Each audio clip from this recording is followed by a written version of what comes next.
Hey Falcon fans, I'm Thomas Mott. Welcome to Atlanta Falcons Today. Yes, I'm back. Like, I was gone. You're saying, Thomas, where are you? Tom's filling in, Mitch is filling in. I appreciate you guys filling in for me, by the way. I was on vacation, okay? I didn't leave. I was on vacation. I was, traveling all around Europe. Got back late last night. Little jet lag, but I wanted to jump on here, give you guys the latest Falcons news and rumors. So just want to appreciate the guys for filling in and say that I am back and ready to rock on all your Falcons news and rumors. Without further ado, let's go ahead and jump right in. All right, jump into the latest Falcons news and rumors here on a Wednesday, and there is a late free agent cornerback addition to the free agent market we didn't see coming, but now is available, and there's been some reports that maybe Atlanta, at least some people in the ATL, some Falcon fans have said they would love for them to go out and get the recently released New York Giant cornerback James Bradberry. Now, as I just mentioned, James Bradberry was supposed to be a starting quarterback for the New York Giants until he was released a couple of days ago. Not because he's a bad football player, but most notably because, well, they didn't have money to go ahead and keep him. Like, the Giants have been in cap hell due to Dave Gettleman, their GM, their past GMs, let's just say poor decision-making over the past couple of years. And they had to sign Kayvon Thibodeau, had to sign Evan Neal, and all those other draft picks. And so they didn't have the money to go ahead and re-sign Bradberry, or at least to keep Bradberry, who is worth $10+ million a year. That was kind of what they were going to pay him, a little bit more than that, to be the starting cornerback in 2022. And now, because they couldn't pay him, he hits the free agent market long past the free agency period, long past the NFL draft. And now if the team needs a cornerback, there's a Pro Bowler who was one in 2022 who is completely available. Here's SI.com writing it up on Bradberry, a good write-up here. We'll throw it up on your screen. Quote, unfortunately, letting go of Bradberry also means that the Giants are forced to move on from one of the most reliable contributors on defense. 28-year-old was New York's top cornerback in 2021, finished the season with 47 combined tackles, a career-high 4 interceptions, 17 passes defensed, and 2 fumble recoveries. In 2022, his first year with the Giants, made the Pro Bowl for the first time and only time in his career. Kind of a late bloomer in terms of cornerbacks. I remember being at Panther training camp years ago whenever I was in college on an internship, and Bradberry was the starting cornerback there, but he wasn't considered that good. I mean, he's really progressed at the age of 28 into a really good player. Now, does he make sense for Atlanta? Money would be an issue, but you can backload the contract. They can technically afford him.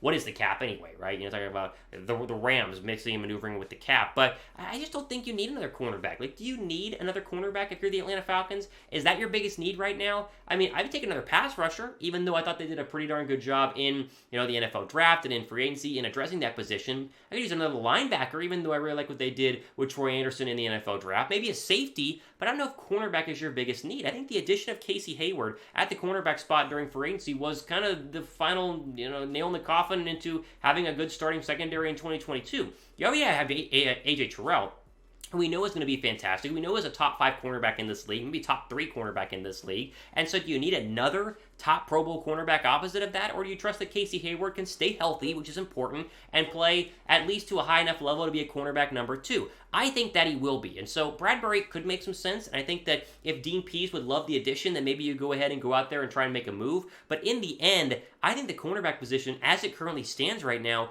is totally fine. I have no issues with it, and I think that they should stay as is, and maybe save some of that money towards what can be a crazy 2023 offseason, because they have, potentially, once the Matt Ryan contract comes up the books next year, a bevy of money to spend on hopefully a lot of good players next offseason.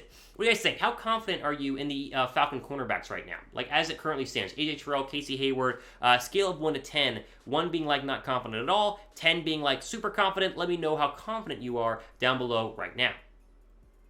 Now, before we get into some more trade stuff, including Deebo Samuel continue to be a possible trade option for a lot of teams, maybe the Falcons, we'll look into that. Make sure you guys are subscribed to the channel. Picked up a bunch of new subscribers the past couple of weeks here during the NFL draft, almost a 7K here on the channel. If you guys like what we do here, you like us covering the Falcons almost every single day, as you're not going to get a lot of that if you're watching ESPN over the next couple of months, because they're going to talk about basketball and they're going to talk about golf and stuff like that. We talk about your Falcons almost all the time here. Go down below and subscribe.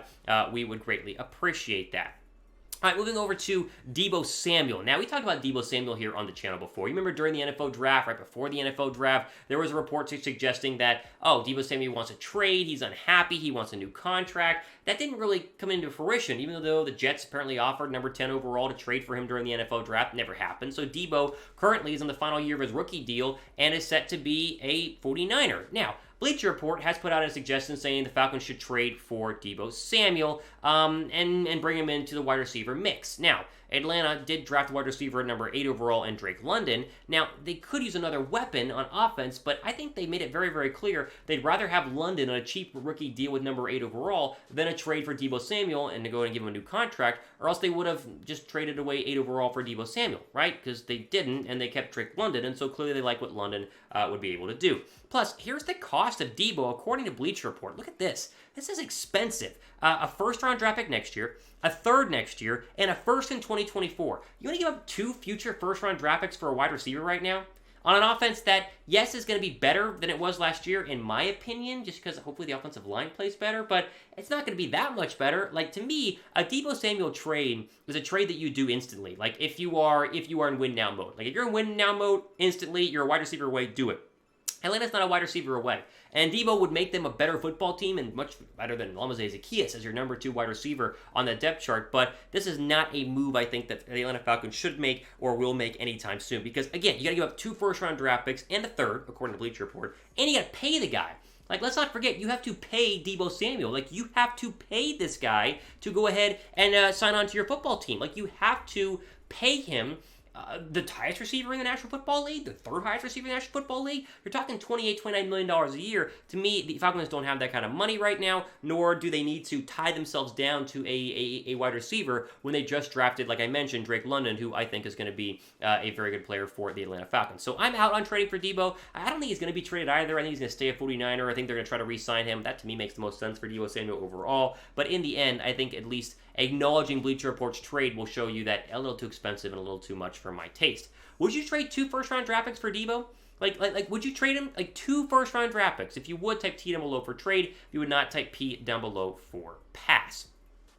Let's get into our final story here on this Atlanta Falcons news and rumor video. Rebuild or reload? That's the question right now in the ATL that a lot of people are asking. What is Atlanta going to do? Are they rebuilding this year? Can they actually win football games? Well, head coach Arthur Smith, we'll see, spoke to the media a couple of days ago, and he seems to be very much in not necessarily a rebuild mode, but a reload mode, and we'll see that here again in just 1 second. First, Atlanta obviously has not had a winning season in a very long time. It's been like 4 or 5 years since they've actually been to the postseason. Their last postseason game was that 2017, I guess, postseason, 2016 postseason, whatever way it fluctuates. January 2017, they went to Philadelphia in the divisional round and lost. That was the last time that they were actually close, relevant to winning, a season. And many fans are wondering, obviously, winning in 2022. Arthur Smith, like I said, thinks this team can win right now. Here's the quote. Throw it up on the screen right now as you see. Quote, "You're always trying to win. I don't know what coach goes in there doesn't try to win. It's insane to me. Now, I know everyone's at a different phase. There's been a lot of teams crowned in this offseason, but this team's excited to go out there and compete, and that's what we get paid to do. It's that simple," end quote. They will compete, but let's just be very, very real. They did get better. Like, Arthur Smith does have a better football team this year than he did a year ago. Let me just look at the improvements. They added running backs, 2 running backs in the offseason, 1 in the draft, 1 in free agency. They added wide receivers. Drake London was a massive pickup there. Maybe Auden Tate can be good. Who knows? But London is the big addition. They added pass rushers. I mean, you're talking about Ed Cady in round 2. That was fantastic. Another pass rusher later on in the draft. They got Lorenzo Carter in the offseason, so that's great. And they added some secondary depth. Casey Hayward coming in at the cornerback spot to be the starting cornerback opposite of AJ Terrell. They got better. Now, is it good enough to make the postseason? Well, maybe, maybe not, right? Look at the last year's playoff picture. This is in the NFC. Green Bay was your 1 seed, Tampa was your 2, Dallas your 3, LA your 4. Now you have Arizona and San Francisco as 5 and 6, but Philadelphia, who won 9 games barely, was the 7th seed. And so really 9 games is kind of the standard right now. And as we'll see as the schedule comes out next couple of days, Atlanta's schedule's not that tough, kind of bottom third of the league. And so if you can play a little bit better than expectations are currently set at, probably 7 wins is kind of the average you're looking at right now, just a little bit better, this football team can maybe get to 9 wins and maybe not win a playoff game, but get to the playoffs in 2022. Again, is this team trying to win it all in 2022? No, they're not going to win it all. They're not going to go to the Super Bowl. They're not going to go to an NFC title game. But can they be more competitive than a lot of people think? I think so. I think that's an important thing to go and acknowledge here. I think Arthur Smith is saying the right things. I think he means them too. They're going to try to do whatever they can to win. I think the roster is improved, which means they possibly have a chance to do so. How many wins for the Falcons in 2022? What do you think? Like, overall, how many wins for Atlanta in 2022? Let me know what you guys think down below in the comment section right now. All right, ultimately today on Atlanta Falcons news and rumor video. Very happy to be back here on the channel. More videos coming up later on this week. Again, thank you guys for 6K subs. Help us get to 7K by going down below and subscribing. We would greatly appreciate that. And one of us at Chat Sports will answer your mailbag questions later on this week, maybe Friday or Saturday. So go down below, #Falcons, to go ahead and get your question asked and answered. Must be a subscriber to be a part of the mailbag video. That's kind of the rules. And so go down below and subscribe. We would greatly appreciate you guys joining and then asking a good question as well. Again, all today on Atlanta Falcons News from our video, I'm Thomas Mott, signing off for the rest of your day.